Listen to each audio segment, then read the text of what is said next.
రెండు ఫ్లాప్స్ ఇచ్చాడు. మామూలుగా అయితే అతని స్థానంలో మరో దర్శకుడు ఉంటే అంత త్వరగా కొత్త సినిమాను ప్రారంభించడు. కానీ పూరి జగన్నాథ్ రేంజే వేరు. ఆయనకు ఫ్లాప్స్, డిజాస్టర్స్, హిట్స్తో సంబంధం లేదు.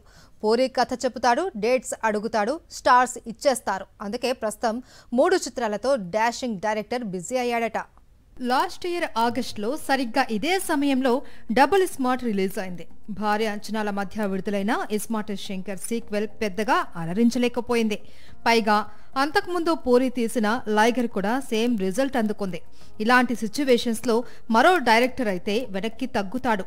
హీరోల డేట్స్ పట్టడంలో ఇబ్బంది పడతాడు. కానీ పూరి ఎప్పట్లాగే తగ్గేదేలే అన్నాడు. ఆల్రెడీ తమిళ హీరో విజయ్ సేతుపతితో ఒక చిత్రం తెరకెక్కిస్తున్నాడు పూరి జగన్నాథ్. ఈ చిత్రంలో సంయుక్త హీరోయిన్, టబు విలన్ రోల్ చేస్తున్నట్లు సమాచారం. ఈ సినిమా చిత్రీకరణ దశలో ఉండగానే పూరి మరో 2 స్టోరీలు రాయడం, వాటికి హీరోలు లాక్ అయిపోవడం అనేది ఇప్పుడు ఇండస్ట్రీలో హాట్ టాపిక్ గా మారింది.